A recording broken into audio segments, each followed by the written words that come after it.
nous avions promis à ces terres Congo, nous bâtirons un pays plus beau qu'avant. Mais jusqu'à présent, on n'a pas bâti le pays.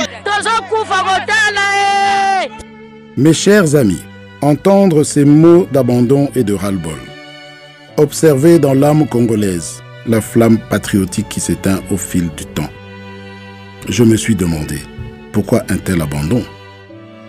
Parce que notre pays vit une pauvreté très avancée. Parce que la jeunesse de mon pays est sans emploi, avec un taux de chômage dépassant les 85%. Parce que les infrastructures scolaires, sanitaires, routières sont dans un état piteux. Parce que la population congolaise subit une pénurie intempestive d'eau et d'électricité, ce qui d'ailleurs constitue un frein à une industrialisation rapide de notre pays. Nous avons un peuple qui est exposé quotidiennement à l'insécurité et à la barbarie des guerres imposées. Les personnes vivant avec handicap, les enfants de la rue communément appelés chégués, les orphelins sont voués à la mendicité et au rejet de la société.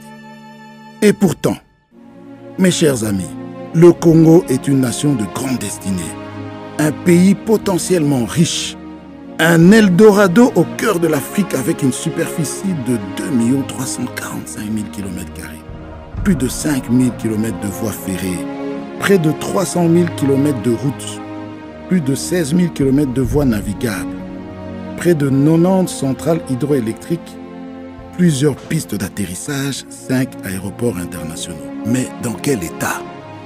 Le Congo, c'est aussi 80 millions de terres arables en majorité non exploitées. Une population estimée à 100 millions d'habitants, majoritairement jeunes.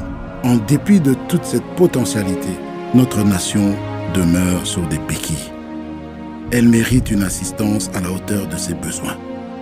Une organisation sociale qui soit la solution humanitaire aux problèmes qui touchent le Congo et son peuple.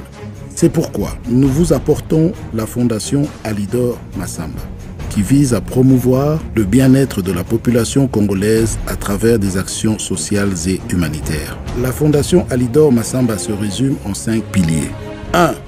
Promouvoir la nouvelle citoyenneté et le changement des mentalités pour faire du Congolais le premier investisseur et protecteur de son pays.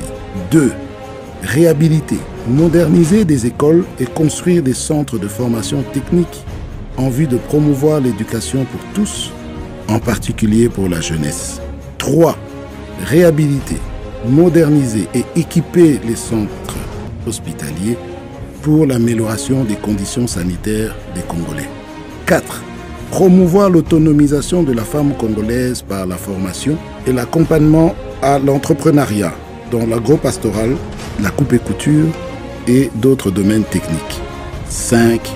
Promouvoir l'épanouissement de la jeunesse par la création des centres de formation sportive, l'encadrement et promotion des talents. Le développement du Congo n'est pas l'affaire d'un seul homme. Nous n'avons que le Congo pour nous défendre et le Congo n'a que nous pour le défendre. Il ne tient qu'à nous d'offrir à nos enfants un monde meilleur. Il n'y a pas de fatalité. Laissons derrière nous le doute et le désespoir. Mes chers amis, ensemble, avec le courage, la détermination et la foi, travaillons pour le progrès du Congo. Que Dieu bénisse la République démocratique du Congo.